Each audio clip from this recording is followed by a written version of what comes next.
오늘 제목은 기도입니다. 기도. 네, 우리 말씀 나누기 전에 거기 기도 함께 같이 하시겠습니다. 시작.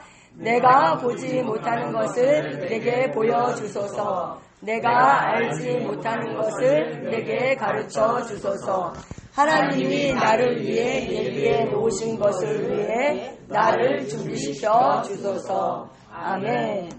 우리는 지난 몇 주 동안 우리를 향한 하나님의 뜻을 발견하고 그 뜻을 따라가며 그 뜻을 성취하는 그 영화로운 인생에 대해서 말씀을 나눴습니다.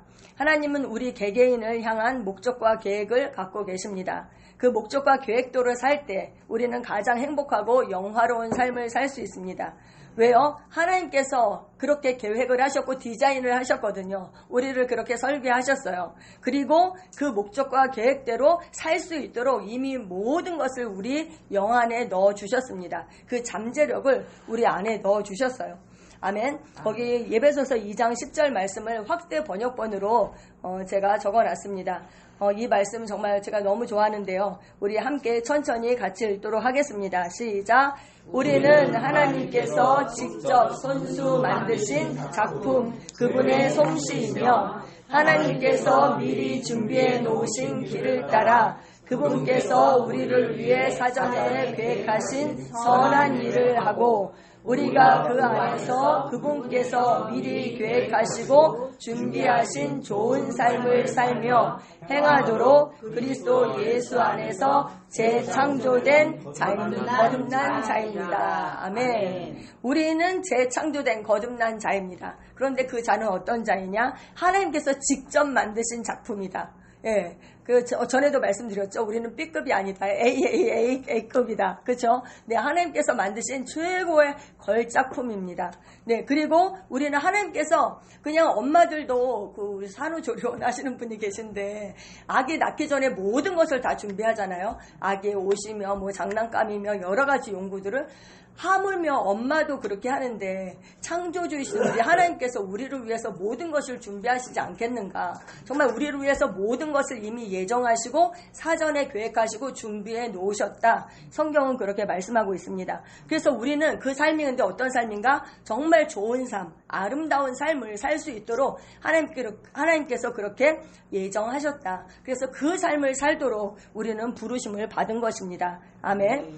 하지만 거듭났고 재창조된 그리스도인이라고 해서 모두가 그런 삶을 사는 것은 아닙니다. 개개인을 향한 그 하나님의 뜻이 있는데 그 뜻을 발견하고 따라가는 사람이 있는가 하면 그 뜻과 상관없이 너무나도 엉뚱한 삶을 살고 있는 그리스도인들도 많죠. 그렇죠? 예, 많아요. 그래서 그러면 어떻게 해야 하는가? 가장 중요한 것은 그 first step, 첫 단계는 바로 나 자신을 하나님께 드리는 것입니다. 나를 하나님께 드립니다. 지난주에 우리가 경배에 대해서도 얘기를 했잖아요. 경배. 하나님 정말 경배받기에 합당하신 분이죠. 우리가 기도 중에서 정말 가장 그 높은 기도는 경배 기도예요. 그런데 그 경배의 그 끝은 무엇인가? 결국은 나 자신을 드리는 거거든요. 아브라함이 어떻게 했어요? 내가 하나님을 경배하고 오겠다. 그 종에게 그렇게 얘기했잖아요. 나귀를 끌고 가다가 너는 여기 있어라. 얘기하고 나는 나귀를 끌고 가서 하나님을 경배하고 오겠다. 했을 때 그 경배하는 게 뭐였어요? 자기 목숨보다도 더 소중한 그 이삭을 하나님께 드리는 거였거든요. 유대인들에게는 자식이 먼저 죽는 게 사실 모든 문화가 그렇긴 하지만 자식이 먼저 죽는 게 정말 가문의 그런 수치였어요. 근데 자기가 죽는 것보다도 이것은 더 심각한 일이었거든요. 근데 그렇게 자기 목숨보다도 더 소중한 그 이삭을 하나님께 드렸습니다. 그렇게 하는 거, 헌신, 나의 몸을 드린다. 그쵸? 너희 몸을 하나님 기뻐하시는 거룩한 산 제물로 드리라. 이렇게 얘기하셨잖아요. 그렇게 하기로 내가 먼저 결단해야 하고, 그러면 하나님께서 나를 받으시겠죠. 내가 드리면 받으시고 내 뜻대로 살지 않고 정말 하나님께서 나를 이 땅에 보내신 그 목적을 발견하고 그 뜻을 행하고 그것을 완성하는 삶을 살고 싶다라는 그것을 우리가 갈망해야 됩니다. 그리고 결단해야 하는 것이죠. 그러면 하나님께서 우리를 한 발 한 발 인도하십니다. 아멘. 한 발 한 발 인도하실 때 우리가 순종하면서 가는 것이죠. 언제까지요? 뜻을 온전히 성취할 때까지 오래 참음으로 인내하면서 그 길을 가는 것입니다. 여러분 그 뜻을 발견하셨나요? 여러분을 향한 그 뜻을 발견하셨나요?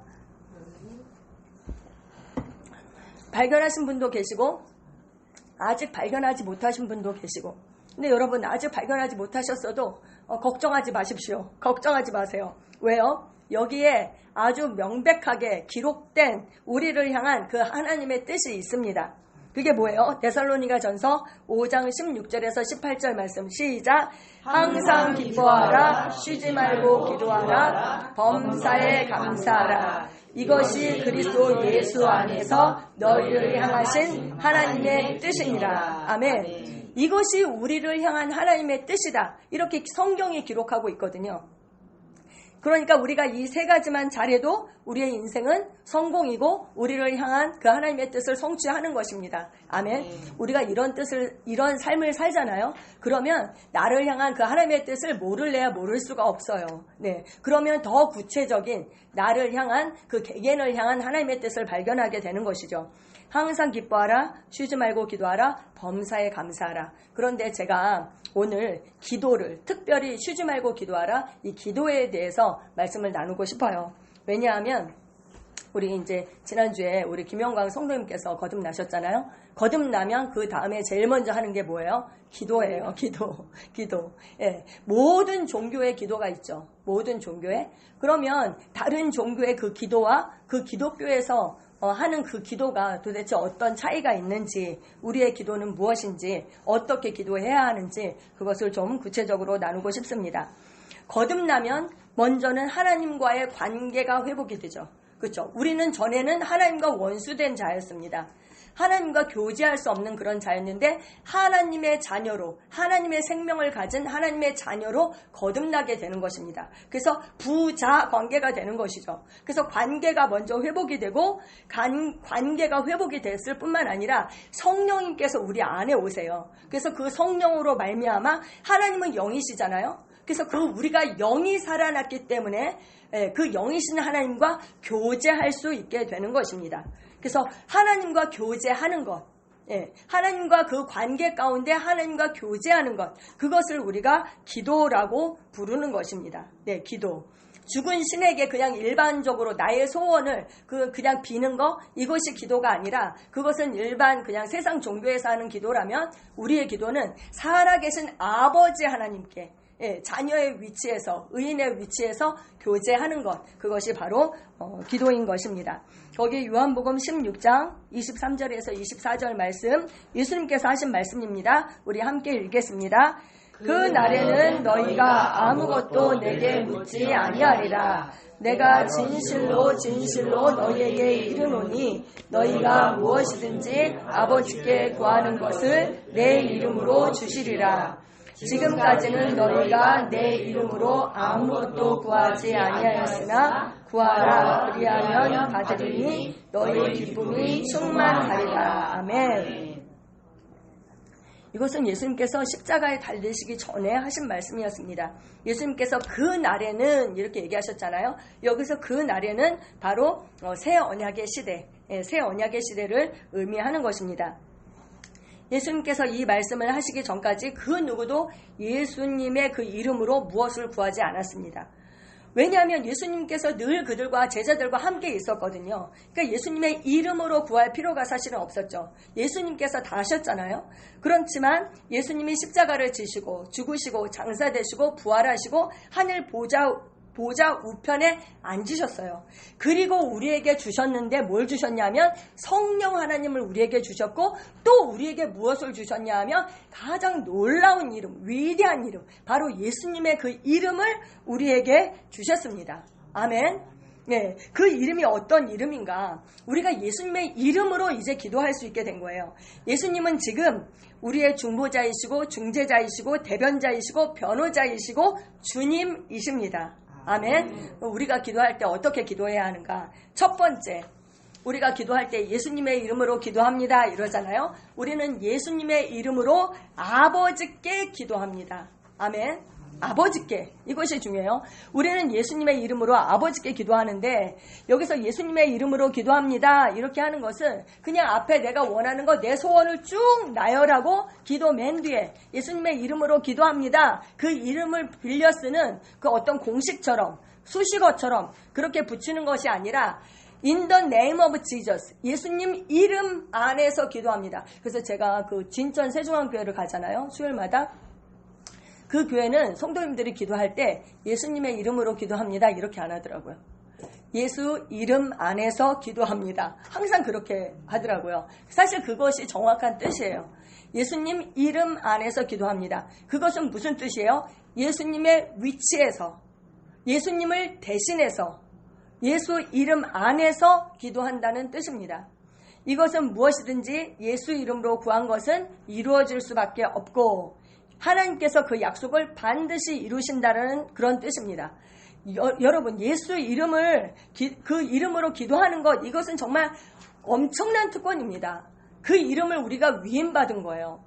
요셉에게 그 바로 왕이 반지를 주잖아요. 그렇죠? 그냥 그 권세를 사실 준 것이죠. 그 반지를 이렇게 인장을 찍으면 다 됐던 거잖아요. 그렇잖아요. 그 왕의 옥새를 받았다라고 생각을 해보세요. 그것처럼 그 이름을 받았다는 것은 그분의 권세, 그것을 받은 것이죠. 그래서 이거는 정말 그리스도인들에게 주신 엄청난 특권입니다. 성경은 골로새서 3장 17절에 이렇게 말씀하고 있습니다. 우리 함께 읽겠습니다. 또 무엇을 하든지 말에나 일에나 다 주 예수의 이름으로 하고 그를 힘입어 하나님 아버지께 감사하라. 무엇을 하든지 주 예수의 이름으로 하라. 근데 이것을 현대어 성경에서는 이렇게 말씀하고 있어요. 예수의 이름으로 하라. 이거를 주 예수의 대리인으로 행동하라. 대리인. 위임장을 가진 그 대리인으로 행동하라는 거예요. 위임장을 받은 것과 똑같습니다. 위임장을 받으면 어떻게 돼요? 여러분 잘 아시죠? 본인이 하는 것과 똑같은 그 법적 효력이 있어요. 네, 우리는 예수님의 자리에서 그분을 대신하여 기도하는 것입니다. 이런 기도가 응답되는 것은 너무나도 당연하죠. 예를 들어보세요. 예수님이 기도하셨는데 그것이 이루어지지 않을 수 있을까요? 없죠. 그러니까 예수님을 대신해서 기도하는 거예요. 예수님을 대신해서. 그 이름은 어떤 이름입니까? 놀라운 이름, 정말 놀라운 이름, 경이로운 이름. 빌립보서 2장 9절 10절 말씀하고 있습니다. 우리 함께 읽겠습니다. 이러므로 하나님이 그를 지극히 높여 모든 이름 위에 뛰어난 이름을 주사 하늘에 있는 자들과 땅에 있는 자들과 땅 아래에 있는 자들로 모든 무릎을 예수의 이름에 꿇게 하시고. 아멘. 모든 이름 위에 뛰어난 이름. 아멘. 그래서 하늘에 있는 것들과 땅에 있는 자들과 땅 아래에 있는 것들도, 심지어 사단의 권세를 얘기하는 거죠. 그 모든 것들도 모든 무릎을 예수의 이름에 꿇게 하셨다. 그래서 뭐냐? 이 이름을 가진 모든 것들은 예수의 이름에 무릎을 꿇어야 한다는 거예요.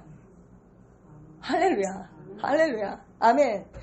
이것이 정말 우리에게 계시되기를 축복합니다. 아멘. 예수님의 이름은 가장 높은 이름, 이름을 가진 모든 것들이 무릎을 꿇는 이름입니다. 암, 가난, 질병, 실패, 저주, 연약함, 두려움, 그 외 모든 문제들과 악한 영들, 이름을 가진 모든 것들은 예수 이름 앞에 굴복됩니다. 그 이름을 사용할 특권을 우리에게 주셨습니다. 아멘. 그 이름을 사용하십시오.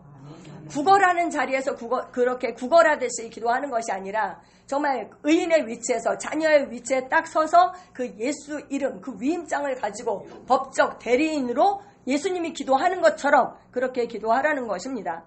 두 번째는 어떻게 기도하는가? 아버지의 뜻대로, 그리고 믿음으로 기도합니다. 기도가 역사하는 기도가 두 가지가 있어요. 하나는 예수님의 이름으로 기도하는 거예요. 예수님의 위치에서. 그리고 두 번째는 믿음의 기도가 역사하는 것입니다. 믿음의 기도. 기도했지만 결국 응답받지 못하는 기도를 하는 사람들이 많죠. 그렇죠? 우리도 사실 그렇잖아요. 기도하면서도 응답해 주실 것을 기대하지 않고도 기도할 수 있어요. 기도해놓고 나서 바로 뒤돌아서 그 기도가 응답되지 않을 것처럼 그렇게 우리가 행동할 때도 많거든요. 예. 기도는 막연히 그냥 죽은 신에게 자신의 소원을 말하는 그 종교가 아니라, 기독교는 우리 기도를 들으시고 응답해 주시는 진짜 살아계신 아버지 하나님과의 관계입니다. 이제 거듭난 자녀, 하나님 자녀의 모든 기도는 응답받도록 예정되어 있다. 그래서 나의 기도는 응답될 수밖에 없다라는 그 믿음을 가지고 기도해야 합니다. 여러분, 우리는 의인이잖아요. 우리가 전에는 죄인이었어요. 근데 거듭났어요. 그래서 하나님의 생명을 가지게 됐어요. 그래서 우리는 의인이 되었어요.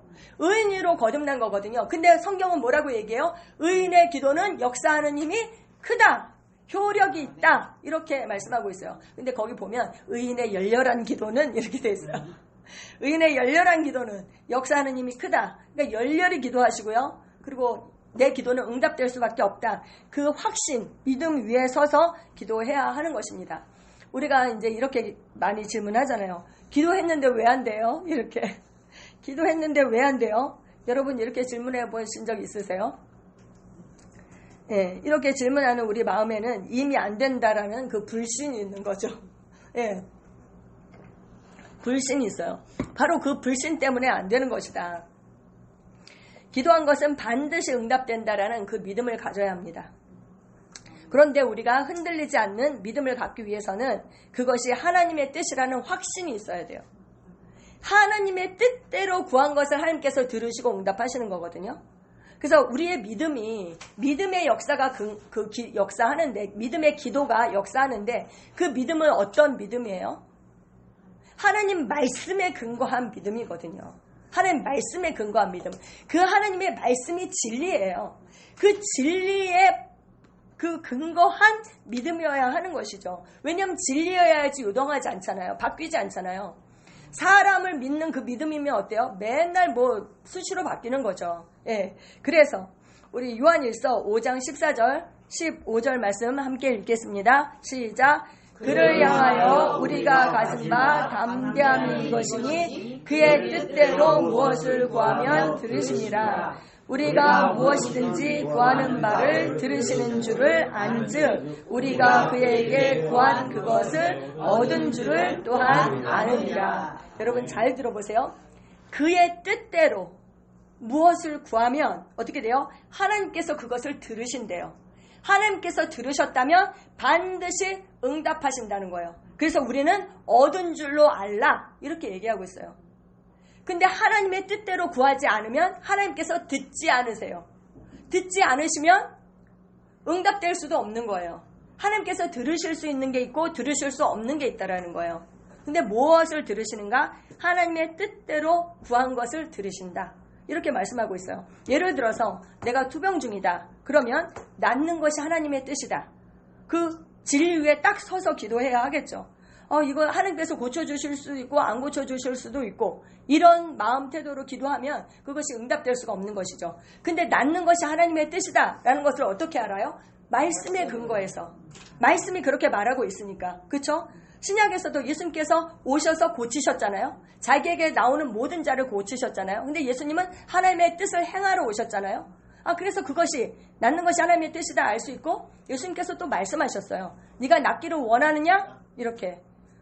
네가 깨끗해졌다. 이렇게. 네가 깨끗해짐을 내가 원한다. 이렇게 말씀하셨거든요. 그러니까 그것이 하나님의 뜻이라는 것을 우리가 말씀에 근거해서 확신하고 기도해야 하는 것입니다. 네. 우리가 하나님의 자녀가 부유한 삶을 사는 것 하나님의 뜻입니까? 아멘. 아멘. 부유한 삶을 사는 거 하나님의 뜻입니다. 예. 가정이 화목한 거 하나님의 뜻입니까? 아멘. 부부가 하나 되는 거 하나님의 뜻입니까? 아멘. 모든 사람이 구원을 받고 진리를 아는데 이르는 거 하나님의 뜻입니까? 아멘. 그 뜻을 확실히 하고 말씀에 근거해서 우리가 기도해야 하는 것입니다. 아멘. 아멘. 거기 야고보서 1장 6절에서 8절 말씀입니다. 시작.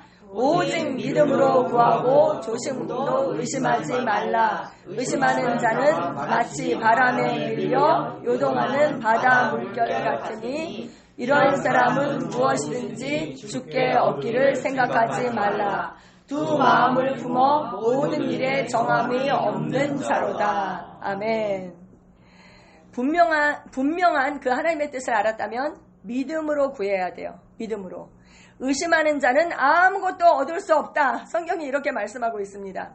두 마음을 품은 사람, 왔다리 갔다리 왔다리 갔다리 하는 거죠. 모든 길에 안정이 없다. 예, 이렇게 말씀합니다. 여러분, 믿음은 99% 믿음일까요? 99%의 믿음이 있어요. 1%의 불신이 있어요. 그러면 어떨까요? 그 1% 때문에 작동이 안 되는 거예요. 이렇게 딱, 나사가 맞아갖고 딱딱딱딱 이렇게 돌아가야 되거든요. 믿음이 작동해야 되거든요. 근데 그 1% 때문에 작동이 안 되는 것이죠. 믿음은 100%예요. 다시 말하면, 뛰어드는 거예요. 믿음은. 한 마음, 주저주저하지 않아요. 머리로 계산해요. 믿음일까요? 머리에 생각이 많아요. 그거가 뭐예요? 믿지 않는다는 증거예요. 혼으로 작동하고 있는 거예요. 영으로 믿는 것이 아니라 혼으로, 내 생각으로 다 막 굴리는 거죠. 머리에 생각이 많다. 혼이 작동하고 있는 것입니다. 믿음이 있는 자는 뭘 해요? 안식합니다. 불안하고 염려하고 걱정한다. 두려움이 있다. 그거는 믿지 않는 것입니다. 믿는 자가 안식 가운데 들어간다. 이렇게 성경은 말씀하고 있습니다. 네, 믿음은 뛰어듭니다. 염려하지 않습니다. 왜 근심 걱정합니까? 네, 믿지 않기 때문입니다. 하나님은 우리와 약속하시고 그 약속한 것을 꼭 지키시는 신실한 분입니다. 아멘. 사람은 약속을 어기잖아요. 왜 어겨요? 지킬 능력이 없어서. 내가 지키고 싶어요. 아빠가 딸한테 약속했어요. 그런데 지킬 능력이 없어서 못 지켜요. 그리고 또 하나는 뭐예요? 마음이 변해서 사업하다가 어떤 사람하고 약속을 했어. 근데 그 사람이 약속을 안 지켜. 왜요? 마음이 변했어. 사람은 그렇게 믿을 만한 존재가 아니에요. 근데 하나님은 믿을 만해요. 믿부시다. 믿을 만하다라는 거예요. 뭐예요? 하나님은 영원 불변하시거든요. 그리고 전지전능하신 분이에요. 능력이 없어서 약속을 지키지 못할 일이 없습니다. 그리고 변하지 않습니다. 아멘. 아멘. 그래서 그분께 우리의 그 신뢰를 둬야 하는 것입니다. 네, 그분이 변하지 않는다는 건 뭐예요? 그분의 말씀도 변하지 않는다. 아멘. 네, 세 번째는 그분의 성품 안에서 기도해야 합니다. 우리가 이제 예수님의 이름으로 기도합니다. 이렇게 항상 하잖아요. 근데 그 예수님의 이름으로 기도하면서 우리가 간과하는 것이 있습니다. 그게 뭐냐 하면 그 사람의 이름은 그 사람을 나타내요.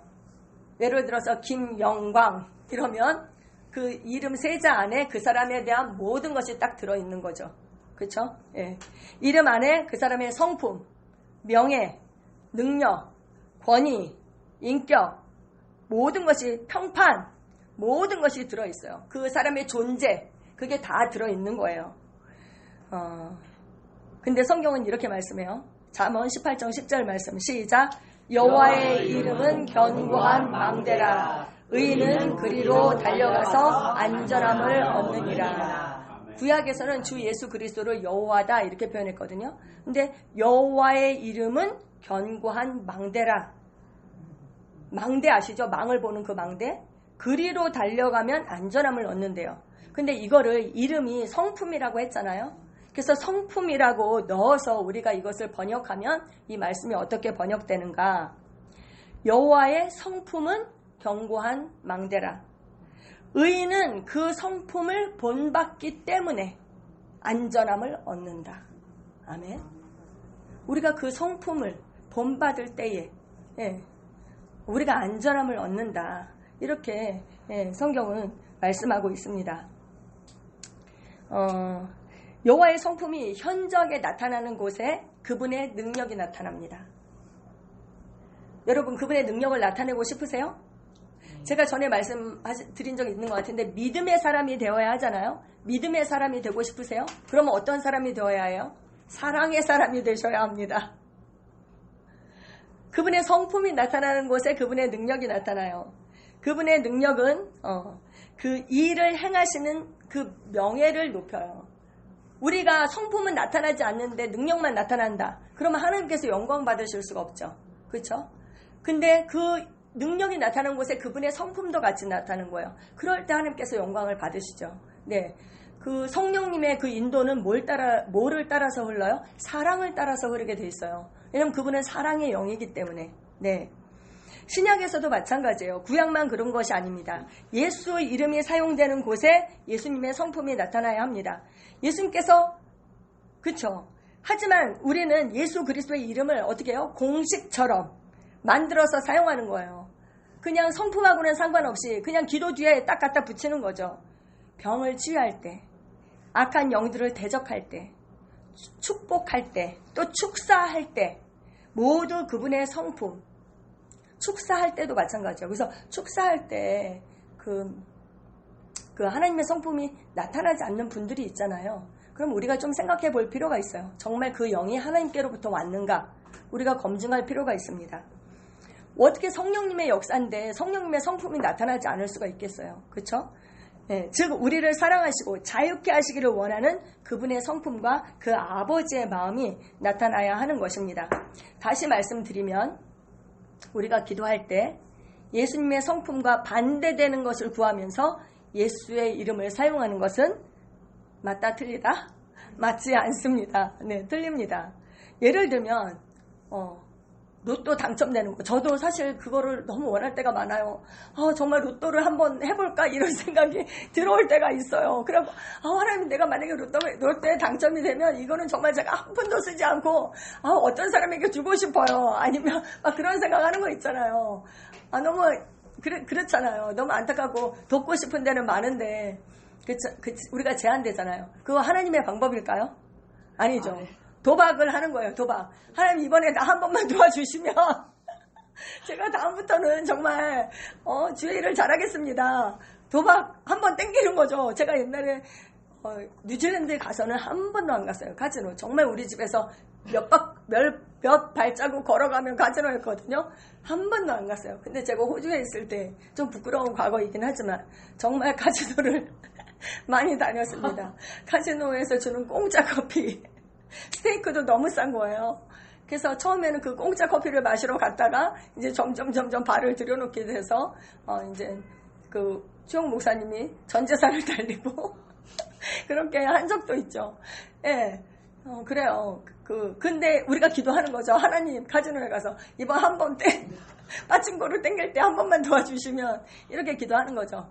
예, 하나님은 만홀히 여기심을 받지 않습니다. 네, 하나님의 성품과 맞지 않는 거죠. 예를 들면 다른 사람을 저주해요. 누구를 너무 미워요. 다른 사람을 막 저주해요. 그럼 하나님께서 들으실 수 있을까요? 그 언어를 들으실 수가 없어요. 들으시며 응답하신다 이랬거든요. 들으신 것은 응답하고 응답하신다라고 했으니까 너희는 얻은 줄로 알아라 이랬거든요. 근데 들으실 수가 없는 거예요. 다른 사람을 저주하는 게. 그래서 너무 다른 사람 때문에 속상하실 때 하나님 앞에 토로할 수는 있어요. 우리가 부모님이잖아요. 그러니까 부모님한테 가서 막 얘기하잖아요. 저 사람이 나를 이렇게 힘들게 하고 막 이렇게 때를 쓰고 막 토로할 수는 있지만 예, 물론 저주할 수 있겠죠. 그러면 속이 불안해지겠죠. 근데 하나님께서 그것을 듣지 않으십니다. 성경은 뭐라고 얘기해요? 악을 악으로 욕을 욕으로 갚지 말라. 도리어 뭘 하라고요? 복을 빌라. 왜요? 복이 우리에게 상속되게 하기 위해서. 그 사람 까닭 없는 저주가 임하지 않거든요. 그래서 내가 그 사람을 축복하잖아요. 그 사람 받을 만한 그릇이 안 돼. 그러면 그 복이 누구에게 와요? 나한테 오는 거예요. 그러니까 약은 사람이라면 엄청 축복해야 되는 거죠. 예. 도리어 복을 빌라. 성경은 그렇게 말씀하고 있습니다. 네, 여기 또 무엇을 하든지 말에나 일에나 다 주 예수의 이름으로 하고 그를 힘입어 하나님 아버지께 감사하라 이랬어요. 여기 조금 전에 읽었잖아요. 주 예수의 이름으로 하고 이것을 성품을 대입해서 우리가 번역하면 우리 함께 읽겠습니다. 시작. 말을 하든지 일을 하든지 무엇을 하든지 모든 것을 주 예수의 성품이 나타나게 하고 그분에게서 힘을 얻어서 하나님 아버지께 감사하십시오. 아멘, 아멘, 아멘. 우리가 가는 곳마다 하나님의 성품이 나타나고 그리스도의 향기가 뿜뿜 뿜어져 나옵니다. 아멘. 핵심은 능력이 아니라 뭐예요? 그분의 성품이에요. 성품. 무엇을 하든지 우리의 삶을 통해 그분의 성품이 나타나야 합니다. 우리를 향한 하나님의 부르심이 성취되기 위해서는 우리의 성품이 먼저 변화되어야 합니다. 성품이 변하지 않으면 아무리 큰 능력이 와도 그것을 담을 수가 없어요. 그리고 그 기름 부음을 유지할 수도 없습니다. 성품의 변화가 있어야지 재물의 복도 진짜 복이 될 수 있어요. 예. 그렇죠. 우리가 그렇잖아요. 정말 내가 그 그릇이 안 됐는데 부모가 자식한테 너무 많이 주어서 자식한테 그 재앙이 되는 경우를 많이 보잖아요. 그렇죠? 네. 사람이 변하지 않았는데 재물 복만 주면 복이 아니라 화가 되는 것이죠. 하나님께서는 그것을 너무나도 잘 아시기 때문에 올바르게 준비된 그릇에 풍성한 재물을 담아 주십니다. 성품은 모든 것을 지지해주는 가장 중요한 기초입니다. 기초. 네. 우리가 상황과 환경을 변화시키려고 많이 하잖아요. 근데 어떤 분이 그렇게 말씀하셨어요. 남편을 바꾸려고 막 그렇게 하신 거예요. 근데 지난번에 올람 금식기도 학교에 올라오신 어떤 권사님께서 그렇게 하셨어요. 그날도 올라오기 전에 남편과 불편한 마음을 가지고 오셨어요. 근데 성령께서 딱 비추어 주신 거예요. 그 남편을 바라보는 악독한 눈, 그리고 남편에게 말하는 자기의 그 표독한 혀를 하나님께서 딱 비춰 주셨어요. 그래서 하나님 앞에 자기가 회개하고 자기가 딱 돌이키니까 자기가 변하니까 모든 것이 변하더라. 이렇게 말씀했거든요. 그래서 상황을 바꾸려고 하기 전에 뭐부터 하셔야 돼요? 나부터 변화해야 돼요. 나부터. 예. 능력은 있어요. 근데 그 성품이 나타나지 않아서 은사는 많은데 정말 쓰임받다가 나중에 그들의 말로가 너무나도 비참하게 되는 분들을 우리가 많이 보잖아요. 마태복음 7장 22절에서 23절에 이렇게 말씀하셨습니다. 함께 읽겠습니다. 그 날에 많은 사람이 나더러 이르되 주여 주여 우리가 주의 이름으로 선지자 노릇하며 주의 이름으로 귀신을 쫓아내며 주의 이름으로 많은 권능을 행하지 아니하였나이까 하리니 그때에 내가 그들에게 밝히 말하되 내가 너희를 도무지 알지 못하니 불법을 행하는 자들아 내게서 떠나가라 하리라. 아멘. 주의 이름을 도용해서 주의 이름으로 많은 일들을 행했어요. 병자도 고치고 귀신도 쫓아내고 많이 했어요. 그런데 칭찬을 받은 게 아니라 뭐예요? 불법을 행했다고 책망을 받았어요. 내게서 떠나가라. 얼마나 무서운 말씀이에요. 왜요? 그들은 예수의 이름으로 했지만 그 성품도 나타나지 않았고 하나님의 뜻대로 하지 않았어요. 하나님의 뜻대로. 예. 그래서 그들의 사역 가운데 그분의 능력은 드러났지만 그분의 이름에 담긴 성품이 드러나지 않았습니다. 그래서 우리는 예수 그리스도의 성품을 본받아야 합니다. 아들의 형상을 본받아야 되잖아요. 그렇죠? 아들의 형상을 본받아야 되거든요. 근데 저는 아들의 형상을 본받는다 했을 때 능력, 예수님의 능력, 초자연적인 일들을 행하는 거 얼마나 멋져요. 근데 그런 일들이 오기 전에 뭐부터 해야 되느냐? 성품을 먼저 닮아야 하는 것이죠. 그래서 아들의 형상을 본받는다 이랬는데 제가 어느 날 깨달은 거예요. 아, 그 최고점은 사랑이구나. 원수를 사랑하는 것. 그것이 아들을 사랑하는 것의 최고점이구나. 마음을 다하고 목숨을 다하고 뜻을 다하여 하나님을 사랑하고 이와 같이 내 이웃을 내 몸처럼 사랑하는 것. 그 사랑으로 내가 구원을 받았고 그 사랑을 하는 것이 정말 이 아들의 형상을 본받는 것의 최고점이구나 라는 그런 생각을 하게 되었습니다. 성품의 변화는 성경 전반에 나타나는 하나님의 해결책입니다. 예수님은 3년 반 정도의 그 공생애를 사셨죠. 예. 그 많은 초자연적인 기적을 행하셨어요. 3년 반 동안. 그런데 그 성품을 다듬으시는 거 그것은 몇 년 동안 하셨어요? 30년 동안 하셨어요. 30년. 예. 우리가 주님의 성품을 따라서 행하면 그분이 주시는 은사는 자연스럽게 나타날 것입니다. 예. 우리가 성령의 은사를 배울 때도 배웠죠. 늘 다른 사람을 돕고자 하는 그 마음을 가지면 은사는 자동적으로 나타나게 되어 있다. 주님의 성품이 거하는 곳에 주님의 능력도 거합니다. 아멘. 우리 거기 요한복음 14장 13절에서 14절 함께 읽겠습니다. 너희가 내 이름으로 무엇을 구하든지 내가 행하리니 이는 아버지로 하여금 아들로 말미암아 영광을 받으시게 하려 함이라. 내 이름으로 무엇이든지 내게 구하면 내가 행하리라. 아멘. 내 이름으로 무엇이든지 내게 구하면 내가 행하리라. 아멘. 너희가 그리스도의 성품을 견지한 상태에서, 유지한 상태에서 내게 무엇을 구하든지 구하면 응답하겠다. 이런 말씀입니다. 아멘, 아멘, 아멘. 두세 사람이 내 이름으로 모인 곳에 나도 그들 중에 있다. 이렇게 말씀하셨잖아요. 그래서 모이기에 힘쓰라. 이렇게 얘기하셨어요. 근데 이 이름의 성품을 대입하면 뭐예요? 내 성품을 닮은 사람, 두세 명이 있는 곳에 나도 그들과 함께 있을 것이다. 아멘. 하나님은 무소부재하신 분이에요. 어디에나 계세요. 두세 사람이 모이지 않은 곳에도 계세요. 근데 이렇게 말씀하신 이유는 뭐예요? 어디에나 계시지만 어디에나 나타내시는 것은 아닙니다. 자신을 나타내시는 것, 하나님의 임재가 있죠. 그리고 그 영광의 나타남, 하나님의 나타남이 바로 영광이잖아요. 그래서 그 하나님의 영광의 나타남이 어디에 있다라고요? 두세 사람이 주 예수의 이름으로 모인 곳에. 근데 그 이름이 성품이라는 것이에요. 그래서 두 사람이 정말 사랑하고 다른 사람을 긍휼히 여기고 돕고자 하고 그렇게 성품을 닮은 두세 사람이 모인 곳에 나도 그들 중에 함께 있고 나를 나타내겠다라는 약속인 것입니다. 아멘, 아멘. 이렇게 예수님의 성품을 닮은 두세 사람이 모인 그곳이 바로 여러분의 가정이 되기를 축복합니다. 아멘. 그리고 NCM 열방교회가 되기를 축복합니다. 아멘, 아멘. 세상 중에서 내게 주신 사람들에게 내가 아버지의 이름을 나타내었다. 뭐예요? 아버지의 성품을 나타내었다. 예, 예수님께서 하신 말씀입니다.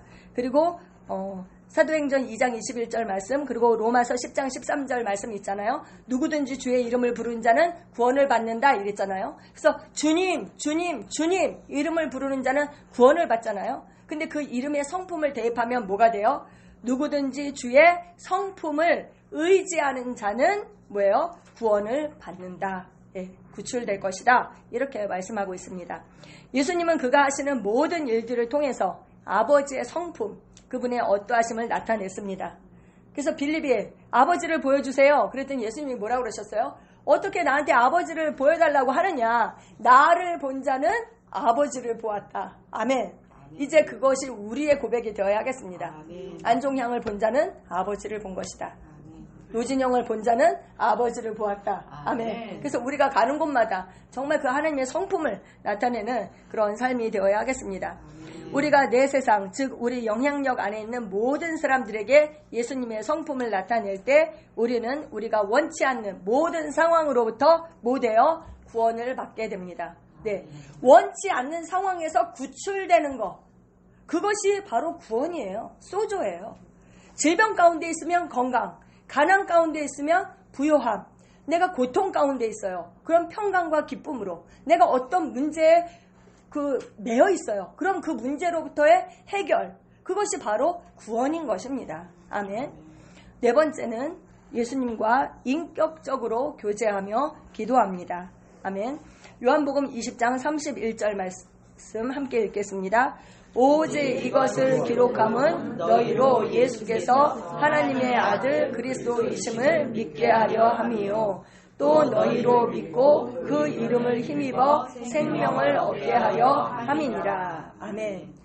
사도 요한이 요한복음을 쓴 목적에 대해서 얘기하고 있어요. 이 책을 기록한 것은 예수께서 하나님의 아들이신 것, 그가 그리스도이신 것, 그러니까 하나님이신 것, 그것을 알게 하기 위함이다. 이렇게 얘기해요. 그리고 또 너희로 믿고, 그분을 믿고 그리스도를 믿고 그 이름을 힘입어서 생명을 얻게 하려 함이라.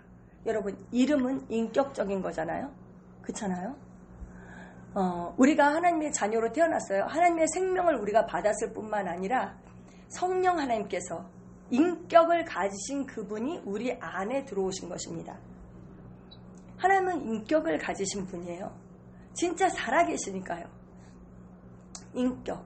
그래서 우리가 기도할 때에 그 인격적으로 그분과 교제하는 거예요. 인격적으로. 그래서 예수님을 인격적으로 날마다 알고 날마다 그분과 사귀는 거죠. 그래서 우리가 주님 이렇게 부를 때에 우리 안에 계신 주님께서 말씀하실 것을 기대하면서 그냥 하늘에 이렇게 추상적으로 멀리 계신 하늘에 있는 그분이 아니라 그분이 이제 내 안에 계시잖아요. 그러니까 내 안에 계신 그 성령님과 교제하는. 근데 시간을 같이 하면 같이 할수록 사실 더 잘 알게 되는 거잖아요. 그래서 시간을 같이 하는 것이죠. 시간을. 그리고 정말 인격적으로 대화하는 거예요. 그래서 모르는 거 있으면 물어보고. 근데 물어봤는데 대답할 시간을 안 줘. 그 기도할 때 일방적으로 다다다다다다다 기도하는 거죠. 들을 시간이 없어요. 그렇잖아요.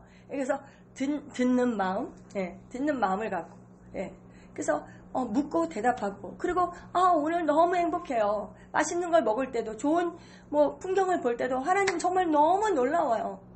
하나님을 칭찬하는 거, 그것이 주님께 영광을 돌리는 거잖아요. 하나님 정말 너무 멋있어요. 당신은 정말 선하신 아버지이십니다. 이렇게 고백하면서 인격적으로 우리가 그분과 교제하는 것입니다. 그것이 바로 기도예요. 기도.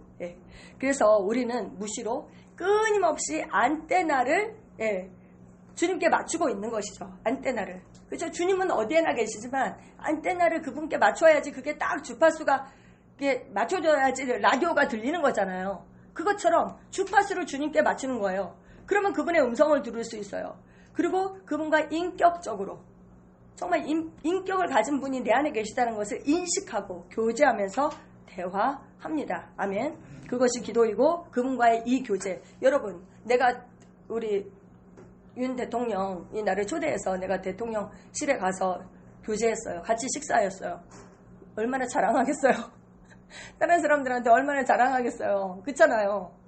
대통령 만난 것도 그렇게 자랑하는데 전지전능하신 하나님이 나와 교제한다. 이거 정말 너무 놀라운 특권 아니에요? 이보다 더 큰 특권이 어디 있겠어요? 이것은 기도는 우리의 축복이고 특권입니다. 아멘. 우리는 이 특권을 누립니다. 할렐루야. 우리 거기 볼드한 거 함께 읽도록 하시겠습니다. 우리는 예수 이름으로 아버지께 기도합니다. 아버지의 뜻대로 믿음으로 기도합니다. 예수님의 성품 안에서 그분과 인격적으로 교제하며 기도합니다. 이렇게 기도할 때 우리의 기도는 반드시 응답되고 아버지께서 영광을 받으십니다. 아멘.